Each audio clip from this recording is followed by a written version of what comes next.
Jennifer, you're on mute, sorry. Good morning again. Sorry about that. We all still struggling with the mute button from time to time. You heard there in the opening session about the commitments to the UN Food Systems Summit.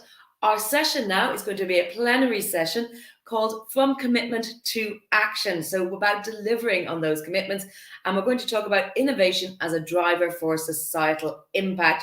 This session is going to be moderated by Sarah Roversi from the Future Food Institute. So Sarah, let me hand over to your capable hands. You can introduce your speakers, and I'm sure you're going to have a very fruitful discussion. Thank you so much, Jennifer. It's going to be a very exciting panel, I think. This 2021 has been a crucial year for the entire world, for sure, but food system has been probably under the spot. For the first time in history, the G20, the final communique was talking about food and food system transformation and commitment.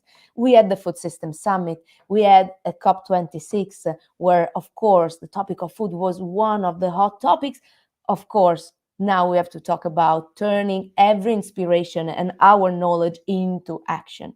And during this panel, actually, we're going to have the chance to talk about policy, about commitments, about industry, about innovation, and how innovation can become really the big engine behind the impact we all want to see. So I'm pretty excited because we have 4 voices that can give us the big perspective and can really show us what we can do working together, as the G17 is telling us. We're going to start with Professor Gianluca Brunori. Then we are going to deep dive, connecting the dots, talking about farmers, industries, and of course, what are the policies. So Gianluca, I want to start with you because, of course, from your perspective at the University of Pisa, you are studying food policies. And so how you think that food policies can start this change and this deep transformation? Because the transformation we need to achieve need to be very much spread, long-term, very deep. So there are interesting scenarios ahead. I want to learn from you. Thank you very much, Sarah. Actually, yes, my, let's say, institutional role was very effective in helping me to understand what innovation should do in this new phase. And actually, the work I carried out with the SCA committee and expert groups for a foresight for research in the future was also very, very interesting for me. Because as you may know, the European Commission and the SCA committed us to produce a report on how to achieve a safe and just operating space for the food system. So a huge, ambitious work. And so we wanted to connect the research for food to Agenda 2030, to COP21, and now 26, and the Farm to Fork. So we immediately understood that we need innovation for transformation. So that means something that it is different from past concept of innovation. For example, innovation is not measured in terms of profits, market share, or sales, but first of all, in terms of societal goals. Then innovation should be radical because food system transformation aims at changing the way we eat, we produce, we distribute, we buy food. So we need to be really ambitious. And also innovation should be systemic because it affects all the components of a food system. So it addresses individual choices, groups, institutions, their shape of their relation and the way to work. So how did we develop this report?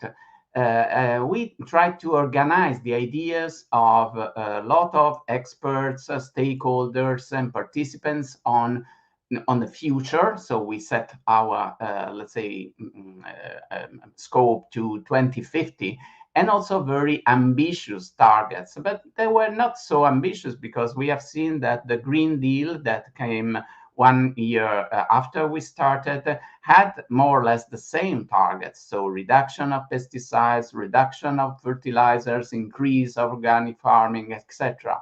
And we organized this idea in around the three innovation pathways. So the first pathway is sustainable diets. And sustainable diets is really something that creates a break in paradigms because it envisages demand-oriented innovations. And sustainable diets link health and resources and imply reducing consumption to a certain extent, reuse, recycle, but also diversifying. And so this connects demand with supply. And in terms of supply, we also identify the pathways to full circularity of the food system. So food system as a key drivers to move from fossil economy to bio and renewable based economy. And this imply a redesign agro ecosystems, so getting back to natural loops, and also industrial ecosystems to close the industrial loops and generate, for example, industrial symbiosis. And the third pathway was related to diversification.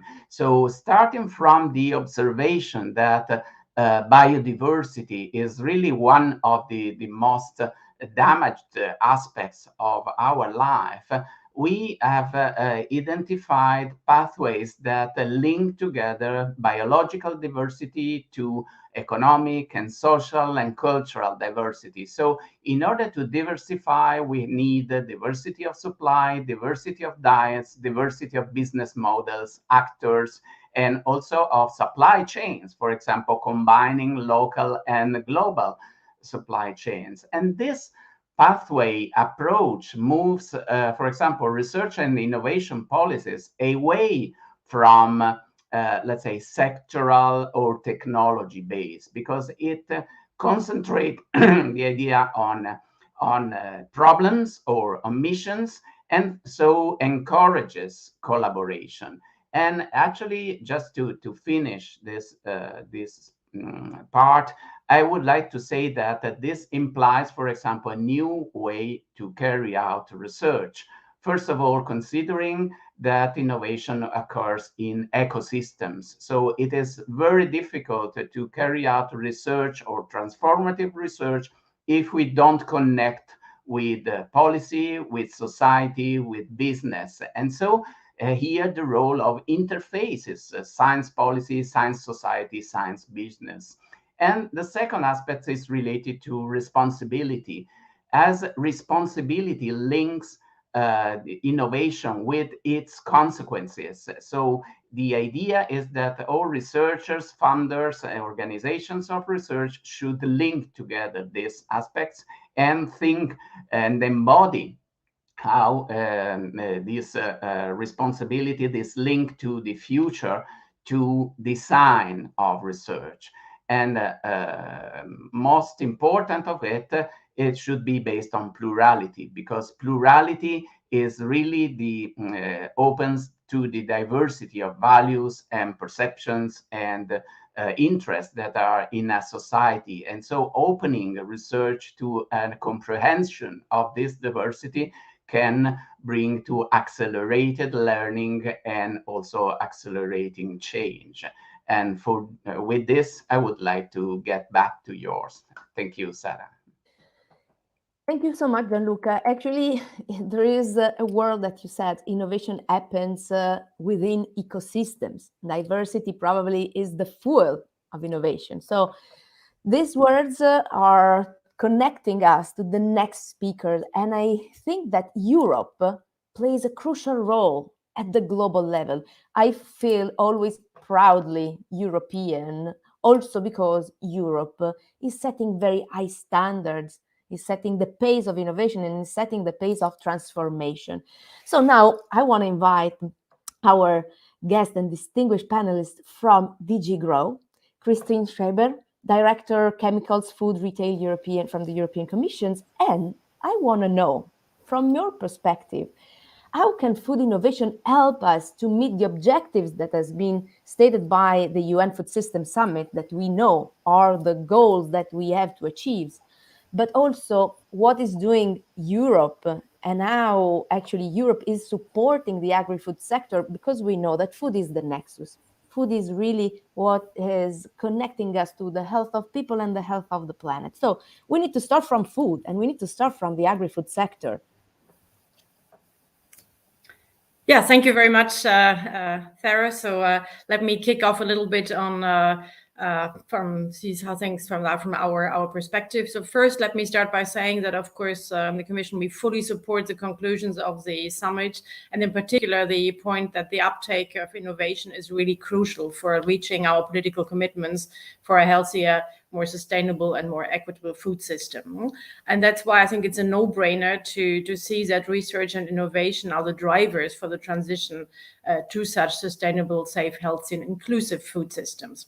And that's why research and innovation are also key tools for the objectives of the Farm to Fork strategy, which we have put forward. And indeed, I mean, you flagged the word ecosystem, which was an important aspect of the introduction from the previous speaker. And here I would like to refer to our industrial strategy, which was published in March 2020 and updated earlier this year. And here we have actually tried to set in motion a really new policy approach to deliver on the twin transition towards digital and green transformation. And the industrial strategy is focused around 14 ecosystems, and the agri-food sector is one of the important ecosystems in this context. And the idea is really to focus on better connecting the needs and support provided to all the players upstream and downstream within each industrial ecosystem. And innovation, competition, and a strong and well-functioning single market, from our perspective, go hand in hand with strengthening our global competitiveness and also through open markets and the level playing field. So that's a backdrop, I would say, from the industrial strategy. And for the agri-food ecosystem in particular, we have our 2020 Farm to Fork strategy, which proposes a new comprehensive and ambitious sustainability transition roadmap. Sometimes we also talk about pathways, so I think we're very close to, again, to the previous speakers' intervention. And so what I think is absolutely crucial in this context is the mobilization of small and medium-sized companies. Because we need to make sure that research and innovation are taken up and that we have really these inclusive food systems from primary production to consumption. And SMEs, let's face it, represent about half of the food and drink industry activity. And so for them, I mean, if we want to manage the sustainability transition, it's absolutely crucial that it's also managed by SMEs. And we fully actually mobilize our SME support through different aspects for that purpose. And I would like to briefly flag 3 tools we have and which we try to mobilize in this context. First, we have the European Cluster Collaboration Platform, which is an online community that helps cluster organizations across and beyond Europe to connect, communicate, and collaborate. And that really, I mean, being part of that community really gives the companies access to a huge range of knowledge, information, opportunities. There are lots of matchmaking events, updates on policy developments, but of course also, I mean, guides, tools, and best practice reports, which are, I think, very important in this context.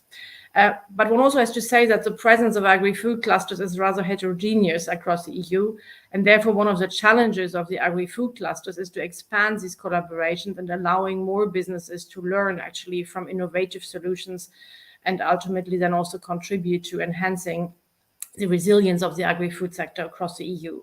Then I would like to flag a second tool, which is very close to my heart because I used to work in this area and look after the different aspects linked to SMEs, and that's the Enterprise Europe Network, which is actually the largest SME support network in the world and which provides support for SMEs with, let's say, international or more global ambitions. So it's actually active in more than 60 countries worldwide and brings together, like, let's say, 3,000 experts experts from more than 600 member organizations.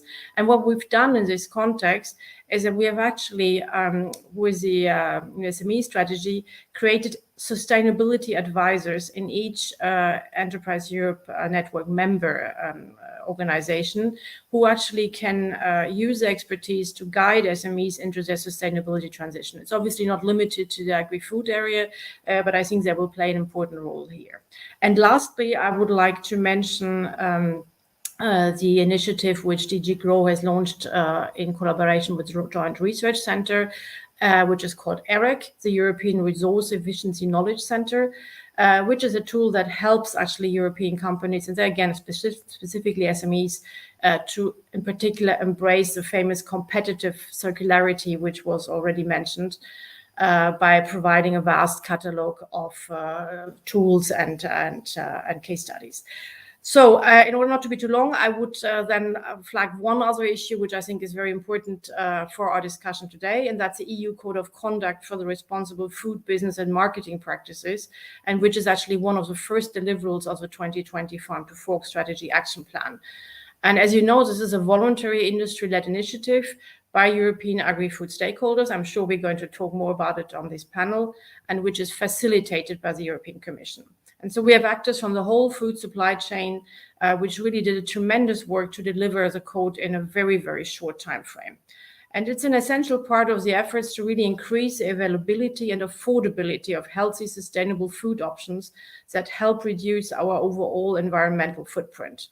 And the objective is, one could say, to shape a collective path for the actors along the food chain in Europe's transition towards this fair, healthy, and environmental friendly food system. Today, we have almost 100 signatures from associations and companies in the food sector, which voluntarily commit to accelerate their contribution to the green transition.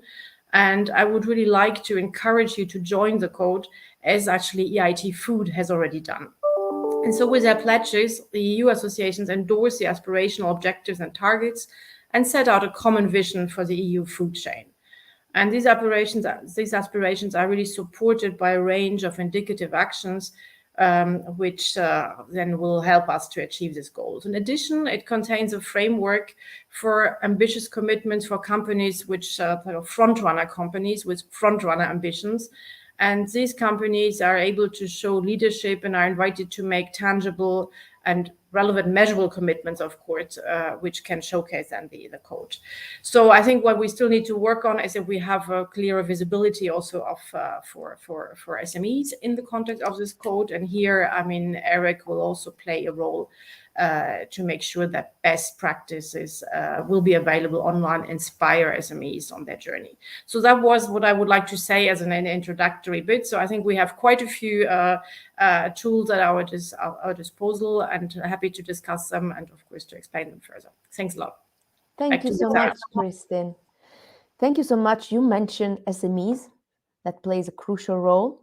And now I think we have to involve in the panel another voice that is very important while talking about food system transformation. That is the voice of farmers. The voice of farmers, because farmers, of course, are the ones taking care about the planet, taking care about our resources, biodiversity. They are the ones that really plays a crucial role. So I want to involve here Victoria Bondeston, that is the Vice Chair of Copa Cogeca.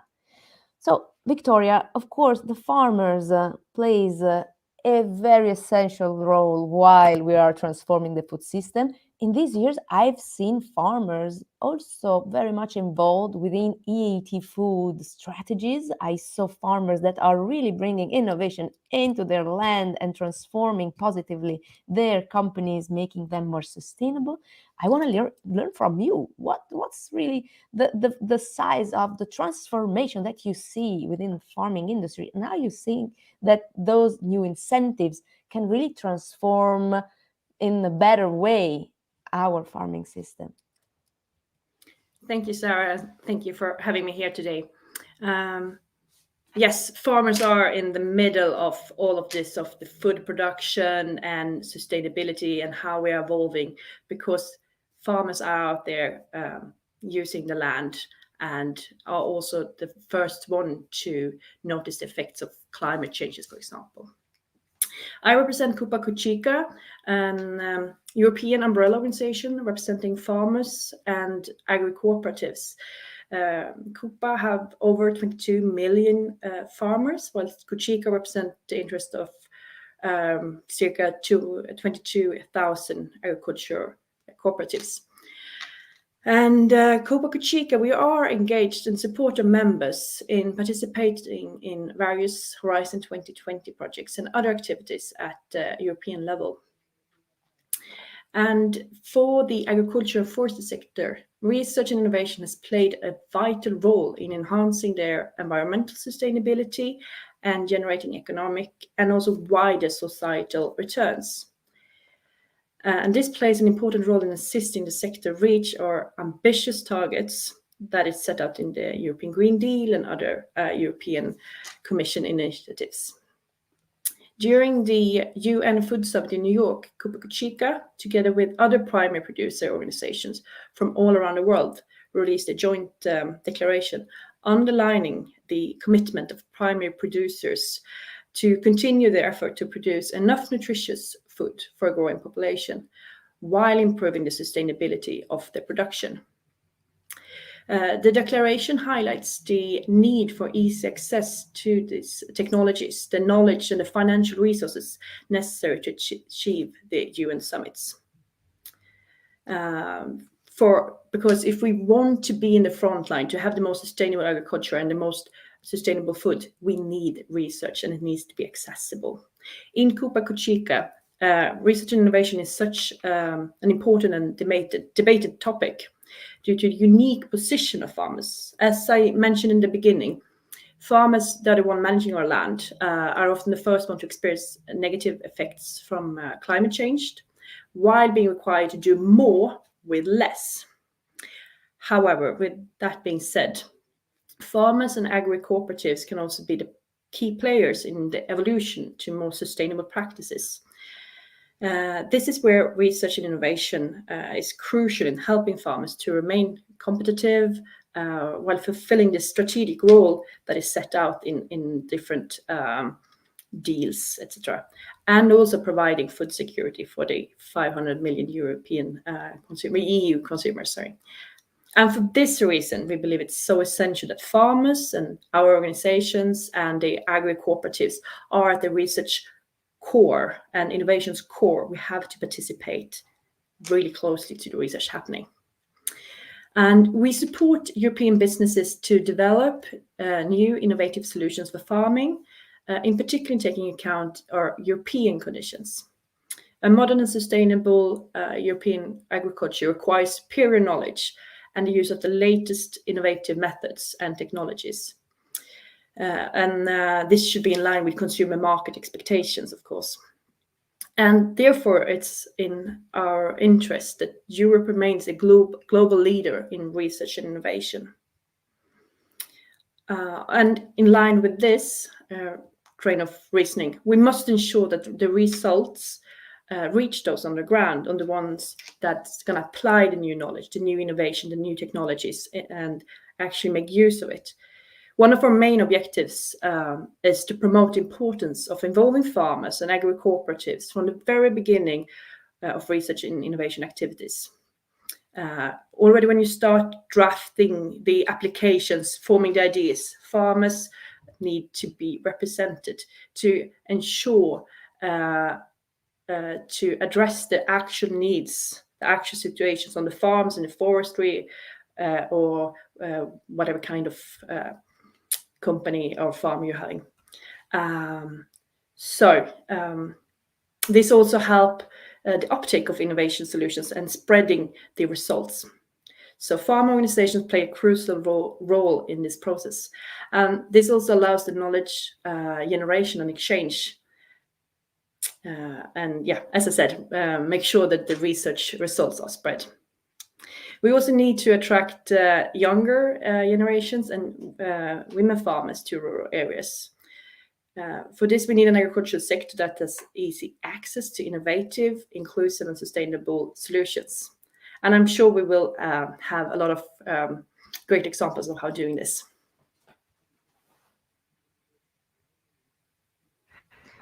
Thank you so much, Victoria. There's so much to do. We need to roll up our sleeve and work a lot. And you touched a point that is something that I care so much, that is also the younger generations in the farming system, and how much we need to push young generation to care about agriculture. So this is a crucial point overall for countries like mine, like Italy, that is aging so fast. So definitely we need to join forces on that. So we were hearing the big vision, talking about policies, talking about the role of Europe, talking about the role of SMEs and farmers. Now there is a big player that is helping all the system to keep the balance and to build prosperity. It is the role of industries. So really, industries plays a crucial role. And so I want to invite the voice of the industry. So Arman Betten is the Senior Director, Strategic Partnership and Engagement at the ASM. Because of course, industries are part of the game and can become really one of the engines pushing and moving forward the innovation speed at every level. So what's your vision? How do you think that industries can really connect the dots and accelerate this transition? Sure. Good morning. Thanks for inviting me here. Indeed, I work for a company, and therefore I'm a voice of what you say industry. I prefer the term business. Why are we involved? Not just because DSM is one of the world's largest producers of food ingredients, but also since we also have a number of competences. We know about our impact, and with impact comes responsibility. And if you operate in a broken food system, which it currently is, and you know that large challenges like food systems cannot be solved by one entity. You need business at the table, and we're happy to be at the table together with many other companies that, of course, are also in this field. And it's needed because we all know that our food systems is kind of failing. I mean, we fail our people with not meeting even the basic dietary requirements. If you look at the globe, we kind of fail the planet because we're overshooting planetary boundaries. Right now, food demand is creating around 1/3 of global emissions. Food has the potential to be the solution, or at least part of the solution, and not be part of the problem. And at the same time, with all that, we also still leave millions of people hungry every single night, not just in the developing world, but also in the developed world, where food poverty is also real. There's enough food, but it's not reaching everyone. So how do you go about changing all this, which sounds like huge, and it is? One element here is indeed innovation, but first I would like to talk about another element, which is all about systems thinking, which I believe food systems already, since we name it food systems, has already created this. I think if you look at all the players in this field, I think from all industries, food systems has really this systemic thinking already in there. However, we always talk about from farm to fork, but food doesn't end at the fork. Actually, it starts at the fork, because we hardly talk about what food actually creates and enables. Apart from feeding people, it also allows us to grow, both physically and mentally. It gives us energy, but it also provides us with security, with safety. And as such, food is an important societal enabler. If you look at many of the conflicts of the world, one of the deeper roots is either food or water. If people have enough to eat, it's easier to send your children to school. It's also easier not to send off your daughters in child marriage earlier. So food is way more than just fixing the empty stomachs. In order to solve all that, we need to think more about what food actually enables, and as a result, have also those people at the table. Not to make it more complex, but to make sure that we recognize and we validate these connections, because we've seen in COVID that everything is connected. Actions on the level, here have unintended consequences elsewhere, and only through systemic thinking you can create that. And for me, this is also how we should look at innovation. Also, we need to take a systemic approach, look at ecosystems indeed, look at certain clusters, and also make sure that we invite everyone at the table. Innovation cannot be done in isolation. Innovation has to be done in partnership. And at DSM, we've developed a number of innovations that we have developed in partnership. One, which is more a business model innovation, is called Africa Improved Foods, which is currently operating in Rwanda for the last 5 years, profitable.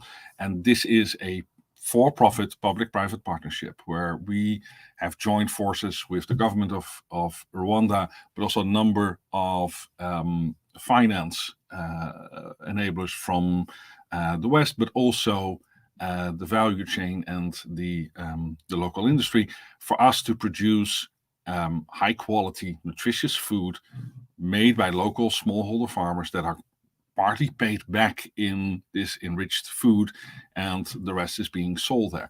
This is one way of elevating a country out of malnutrition and hunger. And you can only do that by working together across the value chain, but also having the financing available, financing in a different way than sending billions of dollars, as we each year still do, to Africa.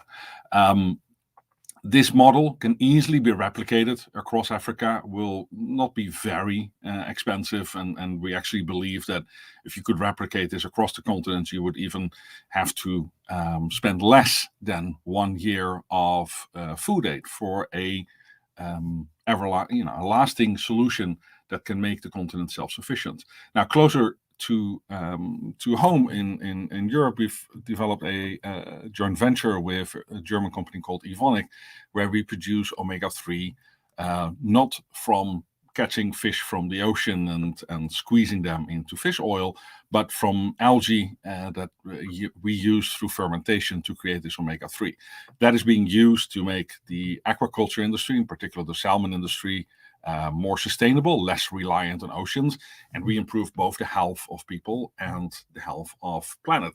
And this type of innovation can also not be done in isolation. We cannot just wake up one day and say, hey, we have a great product and we're just going to sell it, because you have to work with the value chain also in order to make this work. We have to talk to the supermarkets that will sell it. We have to talk to the salmon farmers that need to use it, etc., etc.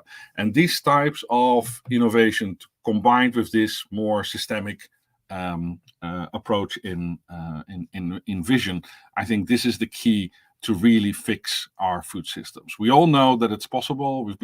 I've been engaged in these conversations for over a decade now. Things have honestly, to a certain extent, gotten worse, especially if you look at the Western diets and the impact of that on the health of adults, obesity and disease and all these things. But I do believe it's possible. It is possible ultimately to have an accessible, affordable, healthy nutrition that also creates healthy livelihoods for the farmers that make it within the boundaries of our planet. And with that, back to you, Sarah. Thank you so much, Herman. Thank you so much. And actually, you have been highlighting what is the pain point. We all need to change our lifestyle, our eating habits. Sustainable diets probably are at the epicenter of the entire transformation that we have to achieve. And this is the starting point. Can I make one point in addition to this? Because yes, it is of course also a change in eating habits and lifestyle. At the same time, there's I said 2 A's. I said accessible and affordable, and food needs to be that. But we also need to make sure that it is aspirational, that people want to eat it. And if you're traveling, and pre-corona, I was traveling quite a bit, you're amazed at what is being marketed and how cheap the unhealthy option and how expensive relatively the healthy option is. And there's, I think, a big role to play here also through marketing to help nudge this consumer behavior, because it's a little bit unfair to always go to the consumer and say, oh, you need to change your behavior. At the same time they're being bombarded with all kinds of messages about a quick, fast, cheap solution to fill their stomachs. 100%. Well, I think we all agree with you. Accessible, affordable, and aspirational, because anyway, food is also joy, love, traditions, connect us. And so it's a part of the pleasure. And this is also something that connects us to the topic of health. So there are some questions coming from the audience. And I want to start from Mabel. Basically, here we have a question for Professor Brunori. In regard to sustainable diets, you said innovation should be systemic. We know. But shouldn't be the linkage between individual and systemic change be in the focus, especially when we're talking about sustainable diets, which are strongly connected to individual behaviors? Yes, thank you for this very interesting question. Actually, this is really a key point, because on one side, we see that research and innovation should go in direction of changing behavior. And this means affecting to a certain extent the freedom of people, the freedom of individuals. So we have to think to a system where people are committed to change, but at the same time not having the idea to be, let's say, oriented with constraints. And this means that, first of all, we need to really rediscuss the paradigms, the assumptions on which the economy and also consumption is based. For this reason, I think that when we talk about innovation, we have first of all to think about social innovation. Social innovation means really rethinking the way we behave, the way we get in contact with other people, the assumptions we do when we eat, when we purchase, when we, let's say, feed our people, etc.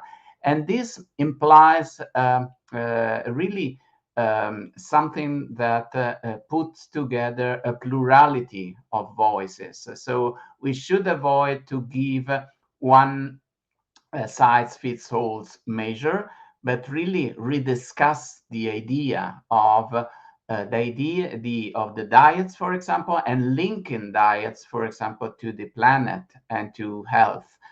This is made through innovation and through research, because when people is aware of the contradictions, they will strive to find solutions. And innovation, it's about finding solutions.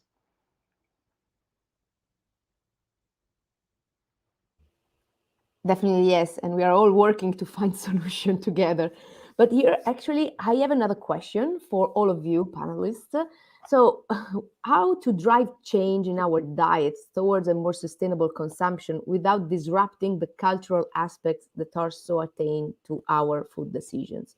Food, we were saying, is identity, is traditions, is something that is part of our history. And sometimes, of course, I'm coming from Bologna, so you can imagine how much our city is famous, not for sometimes sustainable food, but it's part of our identity and history. What do you think? Because this is something that for sure is crashing sometimes when you are in front of the shelves and you have to choose what to eat. Who's picking the question? Let me try. Because it's indeed about choice. It's about the 3 A's that I mentioned before. But I think it's also important to realize that most of our diet has only changed fairly recently. In the past 2 weeks, I spent some time in Crete, in Greece, in a very small village where my mother-in-law is from. 195 people live there. The neighbors of the house of my mother-in-law is a married couple. I think the husband is 98 now and the wife is 96. And he still goes out every single day and tries to catch a rabbit, which they then eat and consume. And this is how they live. And this is how most of that village lived until just a couple of decades ago. And if you look at Greek cuisine in general, you go to a Greek restaurant, especially here in the Netherlands, it's meat all over the place. But if you really look at Greek kitchen, it's actually extremely healthy with a lot of vegetables, with a lot of healthy oils, with a lot of fish and a lot of legumes. So actually, to a certain extent, going back to the older diets might even, be a pretty healthy choice, which you can eat fairly easily do, because a lot of the bad stuff we ate just came, since the 60s, 70s. And Same. if I may, Sarah, Please. in terms of culture, I think that we can work in terms of sustainable diets, first of all, to introduce the culture of sustainable diets, for example, in the nutritionists' approaches, because in some cases, nutritionists don't think just sometimes nutritionists think just to health, but it is difficult to link health to the resources. So if nutritionists start to think about what is the best planetary diets, they will figure out different types of diets. And when we talk about, for example, the Mediterranean diets, this is another aspect that it really relates to culture. So we have cultural resources that can help us to go in a different direction. And this is, I think, one of the ways that research and innovation should go. And here, sincerely speaking, please, Victoria, yes. Thanks. We also have to remember that within the European Union, we have a quite diverse landscape. So that means we cannot have a one-fit-all approach. We can produce completely different things because of geographical, legal, climatic differences. So we also have to look at the culture that we are living in and adapt the more sustainable food to that area. The Mediterranean cuisine is fantastic, but it's not that familiar in Scandinavia. Of course, we have adopted a lot of the Mediterranean food, but we also need to look what we can produce in all the different parts of the union and learn from each other to find the best, most sustainable way to produce.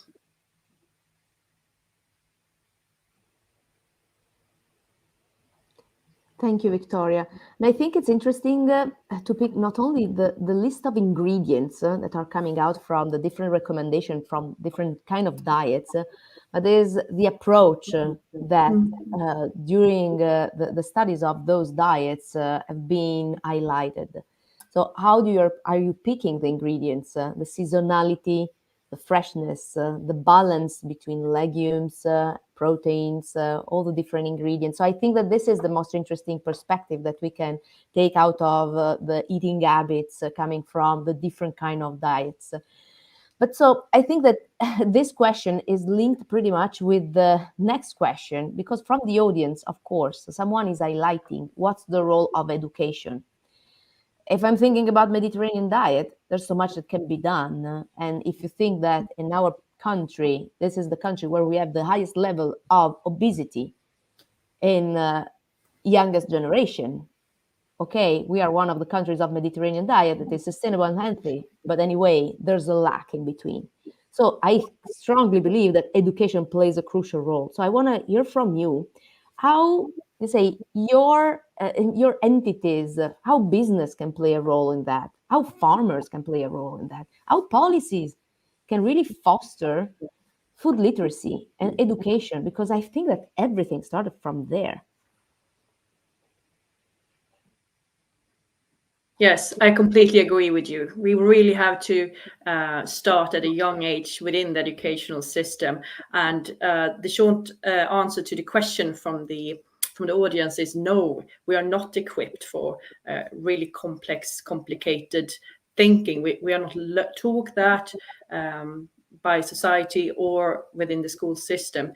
And it's really difficult to do this change, to have meaningful discussion and learning opportunities without feeling offended or scared when you meet a different point of view or learn that something you thought was true isn't. So I really believe that we have to do a thoroughly look into the school system to change that and be more open to change and to innovation. If you're not scared, then you dare to try something new, and then we can have a learning, innovative process.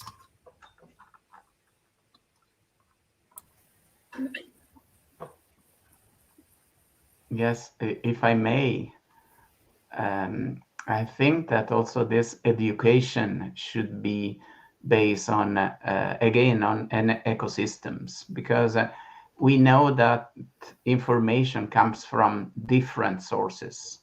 And sometimes market sources are very important. So the communication that the market gives is very influential on new generation or on behavior.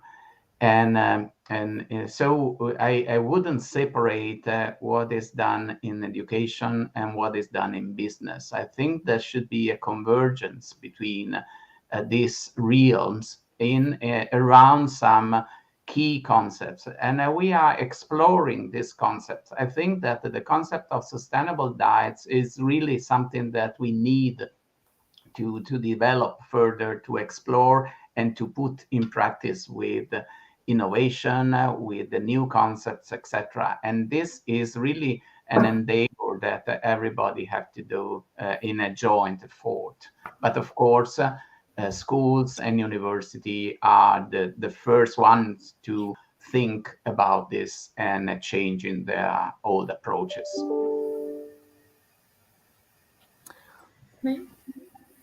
Maybe can I come in at this stage?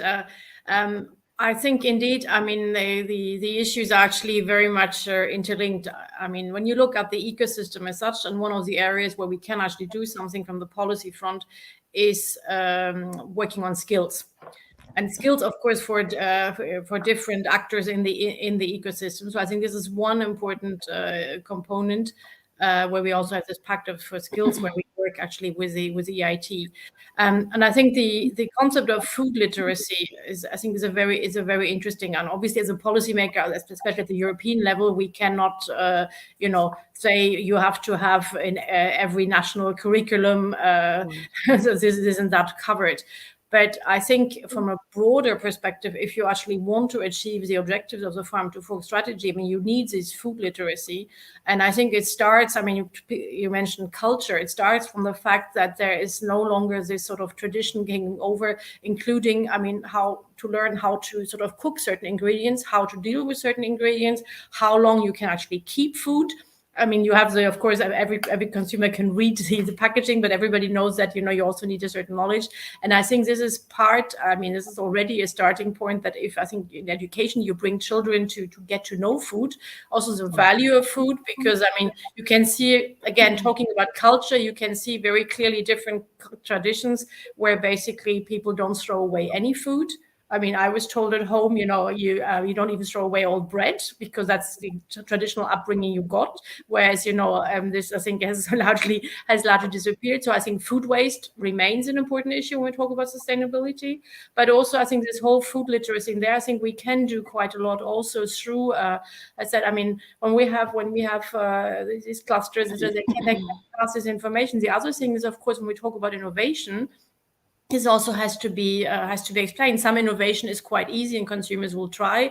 Others are more complicated. But I think it's actually quite compatible with culture, because even in traditions where, let's say, in places where you traditionally eat lots of meat, it's not so difficult to actually say this is a special treat on a Sunday. I don't think you can, and we've seen this in policy when politicians come and say we have one vegetarian day. war. But if you basically make an offer from the policy side, or if basically you re-explain to people the value of certain foods, I think this is not contrary to tradition. So I think there are so many interesting new foods around. I mean, you mentioned the algae to do away with the fish oil, because up to now vegetarians usually used to have to eat fish oil because they needed to see basically what they lacked through the fish. So I think this is very interesting innovations when you have so many new proteins, and I think all this has to be brought also to the consumers to explain what it is about and how it can contribute to sustainability. So I think it's a whole mix, as always. And you need, I think, at least, also role models, and from the policy side, I think we can give incentives. We cannot prescribe, in any case, not at the European level, not in education, but we can give incentives, inform, and create networks where this is basically, encouraged. Thank you so much. Thank you so much. So here we have another question that is touching one of the most painful points within the food system, that I think is distribution. And here's the question is for you, Harman. So if we have enough food, how could we solve the problem of food distribution, in your opinion? And how do you still think that we have enough in the actual context of climate change? This is for sure one of the biggest paradoxes, and food diplomacy is a huge issue behind the scene. But this is for sure one of the most painful points. Yeah, and I'm not going to claim I have the solution, because I think the problem, of course, is very complex, and it changes per region, even per country, maybe even per area. But let me highlight one thing that is still quite reality. If we in the West have a good year, a good summer, we have a good harvest. We have a lot of soy, maize, corn, and we produce a little bit too much. A lot of times that excess goes to Africa disguised as help. And what it actually does is destroys the local food market, where you have smallholder farmers trying to sell the same crops that they grew, investing the little money that they have, and then comes free food actually destroying that market. That kind of remove the incentives for smallholder farmers to invest in better practices and et cetera, and kind of keeps these countries dependent on that aid. Now, there are solutions, of course, but for that to work, you need to work together. And as a basic principle, I think shipping food from one continent to another, is not necessarily always the most sustainable thing. We've learned to see that local for local is a good thing, and maybe at a certain moment in time we should get used to not having certain types of fruits available in the supermarkets throughout the entire year and things like that. But also there you need to take this more broader holistic approach, but also start working with the infrastructure companies, with the shipping companies about their CO2 emissions and all these things, because everything, as I said, it's all connected. Definitely, yes. And I think we have time for one last question for all of you.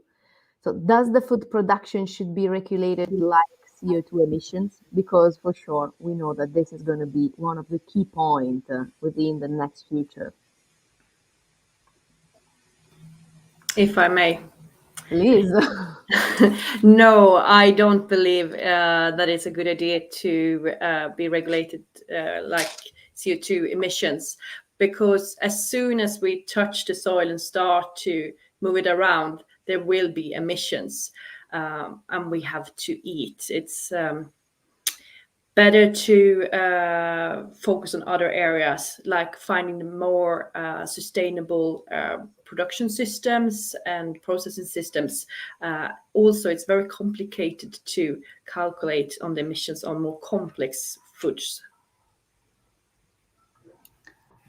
If I may add, I'm not sure really what is meant with regulation like CO2 emissions, but I do think that farmers and food production can be part of the solution.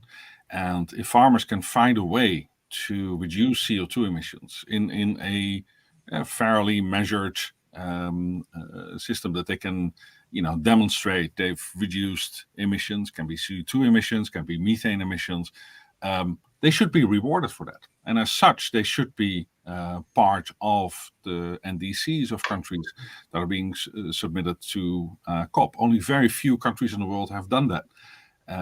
Most countries still exclude it. And I understand the sensitivities there.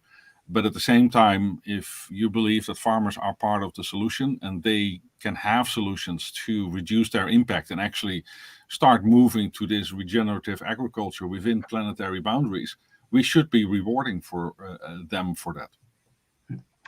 And if I may add, I think that innovation is a field where there is huge potentialities here.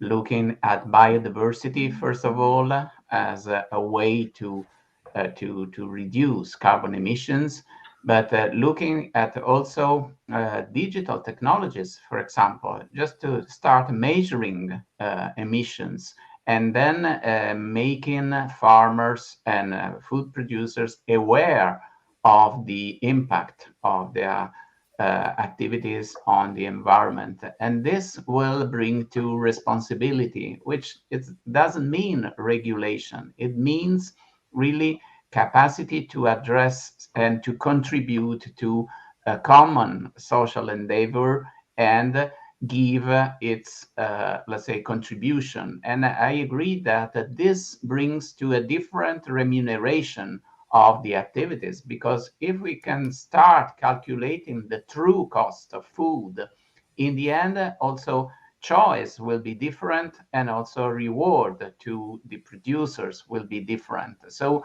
I think that rather than regulating strictly food, we really need to start a new wave of responsibility and innovation. Thank you, Gianluca.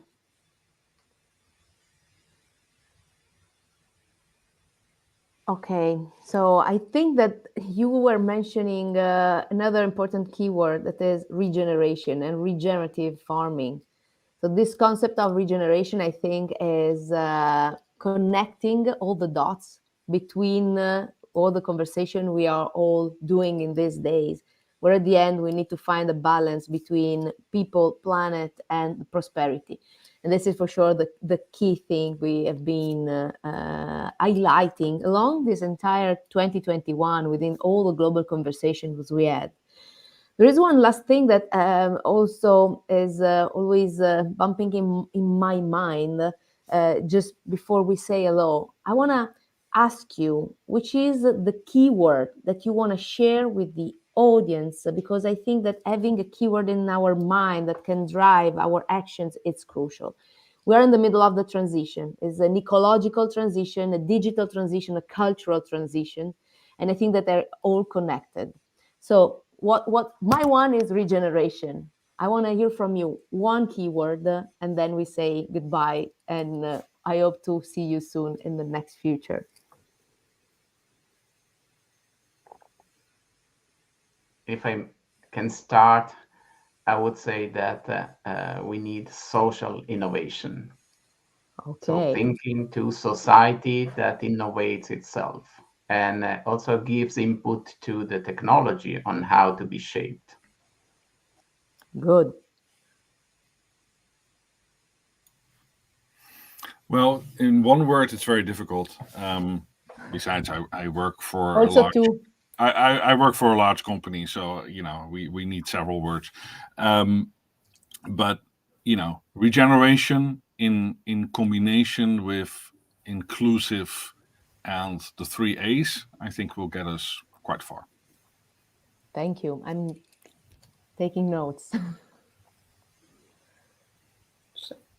Kristen.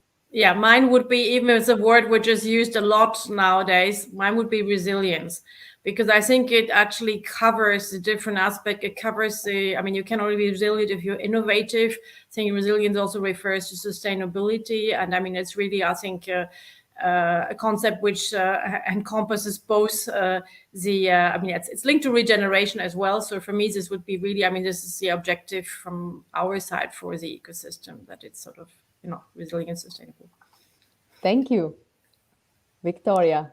Thanks.